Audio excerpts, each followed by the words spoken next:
Hello, welcome to GOT, Good Old Tech. Today we're going to talk about Samsung's foldable Z Fold. Are they in big trouble? Are they falling behind this year? We're going to talk about it. Let's get started. As we know, the Z Fold 5 has been around a long time with its large screen, its multitasking, and its biggest weakness of the exterior screen being so small. Is that the cause for it falling behind? Well, as we know, the Z Fold 5 is about to release its 6th edition. If you've been watching the tech news and following the Z Fold series, you know that the Z Fold 6 is not bringing much to the table. As far as we know, the cameras are going to be the same, and the form factor is going to be pretty much the same. As a matter of fact, the internal screen is going to be the same, small, 7.6 inches. Why am I saying small? Well, because the Oneplus Open, as we know, it's a 7.8-inch screen when unfolded, and it gives you a lot more viewing footprint than the Z Fold, making it more of a tablet feel. And we know that the Pixel Fold came out with the same size screen of 7.6 inches, but they did things a little different and mostly a little better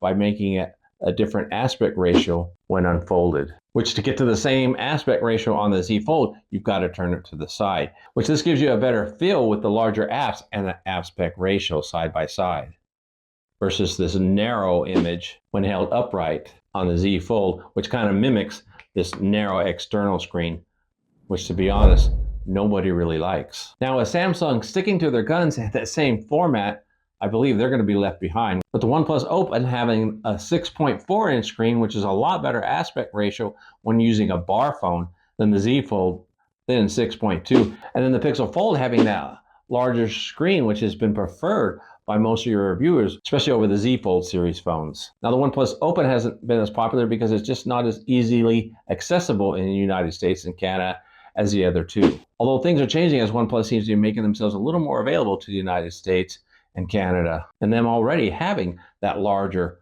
foldable device. Hey, real quick, I want to let you know this channel is getting really close to 1,000 subscribers. So please, if you haven't already, subscribe to this channel to help us bring great content to you.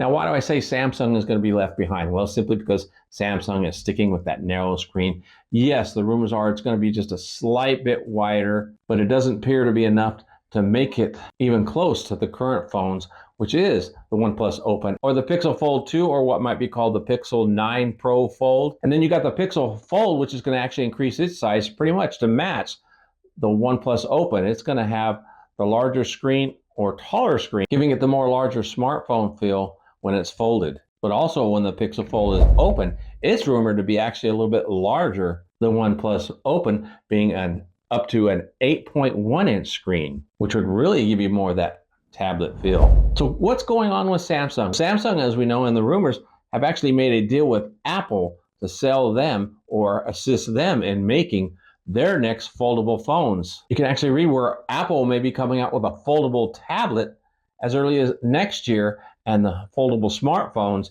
in 2026. And Samsung, if you've been watching any of the reviews or tech news, is not planning on making any changes really in their Z Fold this year. Their main focus is going to be on AI or software. Now, they're not alone in that. If you watch the last Google I/O, they only focused on software and AI. They didn't talk much at all about hardware. They only once mentioned the Pixel 8a phone as being new and demoed it with what's going to come on AI later this year. However, the advantage to Google is the rumors that they're actually saying they're going to make their foldable a Pro version. So if it's a 9 Pro Fold, like they're saying, then they're actually going to put better cameras. And if you look at these drawings, they are actually changing up the camera format just a little bit, and they are going to put top tier cameras in there.